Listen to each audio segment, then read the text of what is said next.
السلام عليكم ورحمة الله وبركاته. الحمد لله رب العالمين والصلاة والسلام على أشرف المرسلين وعلى آله وأصحابه وأزواجه وذرياته وأهل بيته أجمعين. சங்கைக்கும் மென்மைக்கும் உரிய பெரியோர்களே, சகோதரர்களே, எல்லாம் அல்லாஹ் ஜல்ல ஜலாலுஹு நாம் செய்யக்கூடிய எல்லா நற்காரியங்களையும் முகஸ்துதியின்றி இஹ்லாஸான முறையில் இறைவனுக்காக மட்டுமே செய்யப்பட்ட நல்வணக்கங்களில் நம் வணக்கங்களை அல்லாஹ் அங்கீகரித்துக் கொள்வானாக.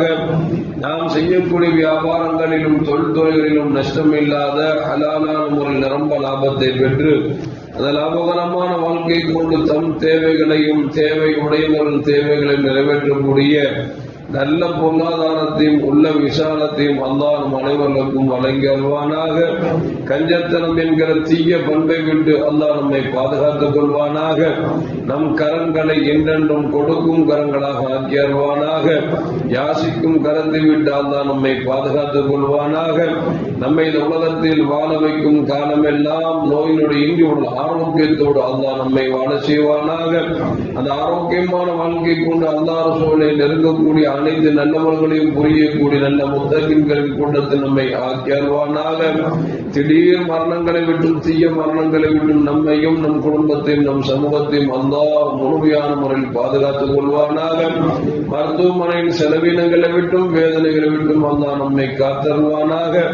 நம்மில் யாரெல்லாம் நோயால் பாதிக்கப்பட்டு வீடே கதி என்றும் ஆஸ்பத்திரியை கதி என்றும் அல்லல் பட்டும் அவதியுற்றும் இருக்கிறார்களோ அத்தனை மக்களுக்கும் வெகு விரைவில் நோயை போக்கி உடல் ஆரோக்கியத்தை வழங்குவதோடு அந்த ஆரோக்கியமான வாழ்க்கை கொண்டு அவர்கள் குடும்பத்திற்கும் பயனாகவும் சமூகத்திற்கும் பயனாகவும் அல்லாஹ் ஆக்கி அருள்வானாக.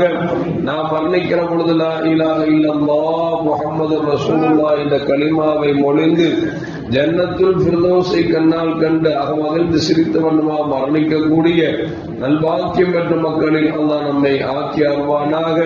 மரணித்தும் மரணிக்காத இறைநேசரின் கூட்டத்தில் அல்லாஹ் நம்மை ஆக்கி அருள்வானாக. நாளை மறுமையிலே கண்மணி முஹம்மது ரசூலுல்லாஹி ஸல்லல்லாஹு அலைஹி வஸல்லம் அவர்களின் திருக்கரங்களால் ஹவுதுல் கௌசர் என்கிற தடாகத்தின் நீர் வருகி அன்னாரின் ஷஃபாஅத்தை பெற்று அன்னாரின் கரம் பிடித்து ஜன்னத்துல் ஃபிர்தௌஸ் என்ற உயர்ந்த சொர்க்கத்தில் அவர்களோடு அல்லாஹ் நம்மை சங்கமிக்க செய்வானாக. எல்லாவற்றுக்கும் மேலாக இறை அன்பை பெற்று இறைவனை பார்த்து பரவசம் அடையக்கூடிய அவர்கள் லிக்காவையும் ரிதாவையும் பெற்ற மக்களில் அல்லாஹ் நம்மை ஆக்கி அருள்வானாக. அருமையான மூமின்களே, அல்லாஹ் ஜல்ல ஜலாலுஹு அவனுக்கு 100 பெயர்கள் உண்டு. அந்த பெயர்களில் சிறந்த பெயராக அல்லாஹ் தனக்கு கஃபூர் என்ற பெயரை அல்லாஹ்வுக்கு ஒரு சிறந்த பெயர் இருக்கிறார். கஃபார் என்று சொன்னால் அல்லாஹ் மன்னிக்கக்கூடியவனாக இருக்கிறான் என்று அந்த பெயருக்கு அர்த்தம். அல்லாஹ் ஜல்ல ஜலாலுஹு இந்த உலகத்தை படைப்பதற்கு முன்பாகவே சுவனத்தின் வாசல்கள் மட்டுமல்ல, தன் அரிசின் சுவற்றிலே அல்லாஹ் இப்படி எழுதியிருந்தானாம், இன்னி அனல் கஃபூர் ரஹீம், நிச்சயமாக நான் மன்னிக்கக்கூடியவன் என்று தன்னுடைய அரிசின் வாசலிலே இறைவன் எழுதினான் என்று ஹதீஸ் கிரந்தங்களில் காணப்படுகிறது. உலகம் படைப்பதற்கு முன்பாகவே இறைவன் தன்னை மன்னிப்பாளன் என்று சொல்கிறான் என்று சொன்னால் உண்மையில் அல்லாஹ் மிகப்பெரிய மன்னிப்பான் என்பதில் இந்த மாற்று கருத்தும் அல்ல.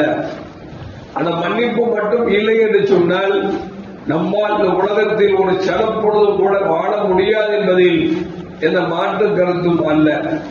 எனவே அல்லாஹ்வின் திருநாமத்தை அறிந்திருக்கிற நாமும் அவருடைய குணங்களில் மன்னிக்கக்கூடிய குணம் இருக்கிறது அல்லவா, அந்த குணங்களை நமக்கு நாமே உள்ளடக்கிக் கொள்ள வேண்டும். கண்மணி முஹம்மது ரசூலுல்லாஹி ஸல்லல்லாஹு அலைஹி வஸல்லம் இல்லாத எதிரிகளா அவர்களுக்கு கொடுக்காத தொல்லைகளா என்று பார்க்கிற பொழுது எதிரிகளும் இருந்தார்கள், தொல்லைகளும் இருந்தது. அத்தனை பேரையும் மன்னித்து பெருமானார் ஸல்லல்லாஹு அலைஹி வஸல்லம் இந்த உலகத்தில் வாழ்ந்ததால் தான் தன்னை எதிர்த்து வாளை எடுத்து வந்தவர்கள் கூட சரணடைந்து பெருமானார் ஸல்லல்லாஹு அலைஹி வஸல்லம் கரம்பிடித்து இஸ்லாத்தை ஏற்று சகாபாக்களாக வாழ்ந்தார் என்பது வரலாறு நமக்கு சொல்லி காட்டுகிறது. நம்மையான மூமின்களே, ஹம்சா ரலியல்லாஹு தஆலா அன்ஹு அவர்களை கொன்று குவித்து அவர்கள் இதயத்தை பிளந்து நெஞ்சத்தை பிளந்து இதயத்தை எடுத்து கட்டித்து துப்பிய ஹிந்தா என்ற பெண்ணை பெருமானார் ஸல்லல்லாஹு அலைஹி வஸல்லம் மன்னித்தார் என்று வரலாறு நமக்கு சொல்லி காட்டுகிறது. மக்கா வெற்றி பெற்ற பொழுது ஹிந்தா என்கிற பெண் அபயம் கேட்டு ஒழுது கொண்டார். பெருமானார் ஸல்லல்லாஹு அலைஹி வஸல்லம் சொன்னார்கள், ஹிந்தா, இன்று எல்லோருக்கும் நான் பொது மன்னிப்பு வழங்கிவிட்டேன். அன்தும் துலகா, உங்களுக்கு நான் பொது மன்னிப்பு வழங்கிவிட்டேன். ஆனால் ஹிந்தா என்ற பெண் மட்டும் என் முகத்தில் நேருக்கு நேராக வர வேண்டாம். ஏனென்று சொன்னால் அந்த பெண்மணி என்னுடைய சச்சாவை அலங்கோலப்படுத்திய காட்சி என் கண்ணுக்கு முன்னால் வருகிறது. எனவே என் முன்னால் வர வேண்டாம். ஆனால் அவருடைய செயலை மன்னித்து விட்டேன் என்று பெருமானார் ஸல்லல்லாஹு அலைஹி வஸல்லம் சொன்னார் என்று வரலாறு நமக்கு காட்டுகிறது. அருமையான மக்களே, இப்படி பெருமானார் ஸல்லல்லாஹு அலைஹி வஸல்லம் வாழ்க்கை எடுத்துக்கொண்டோம் என்று சொன்னால் இந்த உலகத்தில் மன்னித்தே வாழ்ந்ததன் காரணமாகத்தான் அந்த பெருமானார் ஸல்லல்லாஹு அலைஹி வஸல்லம் அவர்களை வெட்ட வந்தவர்கள், குப்பையை கொட்டியவர்கள், ஏன் இன்னும் சொல்ல போனால் கல்லால் அடித்தவர்களும் கூட கடைசியில் பெருமானார் ஸல்லல்லாஹு அலைஹி வஸல்லம் சகிப்புத்தன்மையை பார்த்து மன்னிக்கும் குணத்தை பார்த்தவர்கள் இஸ்லாத்தை ஏற்றுக்கொண்டார்கள் என்பது வரலாறு. அந்த பெருமானார் ஸல்லல்லாஹு அலைஹி வஸல்லம் பேரப்பிள்ளையாக இருக்கக்கூடிய இமாமுனா ஹுசைன் ரலியல்லாஹு தஆலா அன்ஹு தங்களுக்கு என்று ஒரு பணியாளரை அமைத்திருந்தார்கள். ஒரு பணிப்பெண்ணை அமர்த்திருந்தார்கள். அந்த பணிப்பெண் சுட சுட தண்ணீரை கொண்டு வருகிற பொழுது எப்படியோ கை தவறி இமாம் ஹுசைன் ரலியல்லாஹு தஆலா மீது கொட்டிவிட்டது. சுடுதண்ணி கொட்டினால் எப்படி இருக்கும்? கணவன் மனைவியாக வாழ்ந்திருக்கக்கூடிய மிகவும் அன்பு செலுத்தக்கூடிய மனைவி தெரியாமல் சுடுதண்ணி கொட்டிட்டாவே சும்மா விட்டுருமா? சண்டை போடுவோமா இல்லையா? இந்த கொள்ள பாக்குறியா? அப்படியா இப்படியா சண்டை போடும். தெரியாம கொட்டிருக்கும். ஏன்னா வலியின் தாக்கம் தாங்க முடியாமல் மனைவி என்று பாராமல் அடித்து விடுவோம் அல்லது திட்டி விடுவோம், ஏதாவது ஒன்றை சொல்லி விடுவோம். இங்க இமாம் ஹுசைன் ரலியல்லாஹு தஆலாவுடைய பணிப்பெண் தண்ணீரை கொண்டு சுடுதண்ணீரை கொண்டு வருகிறார். கொஞ்சம் கை தவறி அவர் மீது விழுந்து விட்டது. மனிதர்கள் தானே.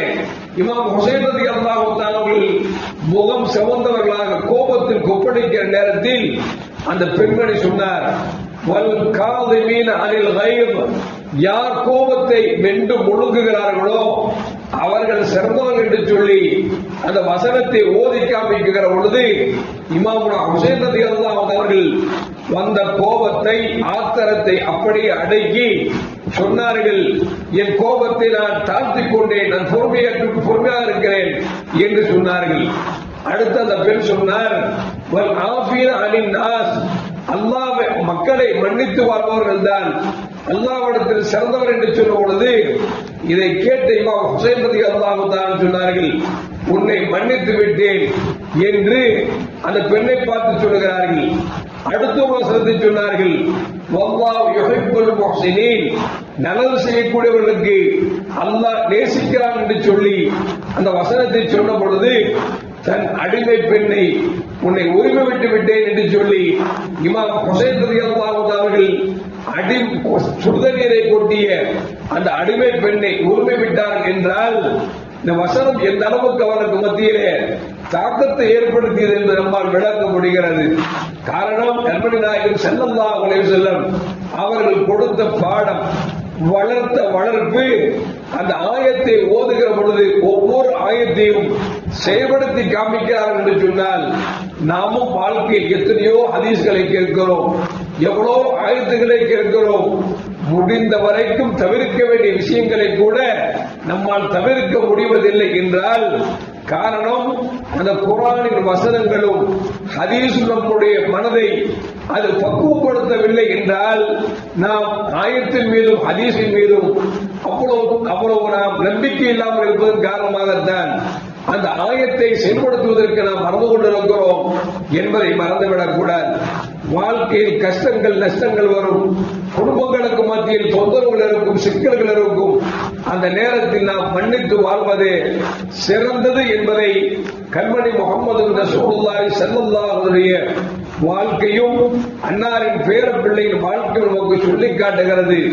எல்லாம் வல்ல அல்லாஹு ஜல்ல ஜலாலுஹு மன்னித்து வாழும் மனப்பக்குவத்தை பெற்ற மக்களாக அல்லாஹ் நம்மை ஆக்கி அருள்வானாக. அஸ்ஸலாமு அலைக்கும் வரஹ்மத்துல்லாஹி வபரகாத்துஹு. முஹம்மது ஸல்லல்லாஹு அலைஹி வஸல்லம் ஸல்லல்லாஹு அலா முஹம்மது ஸல்லல்லாஹு அலைஹி வஸல்லம் ஸல்லல்லாஹு அலா முஹம்மது யா ரப்பி ஸல்லி அலைஹி வஸல்லிம்.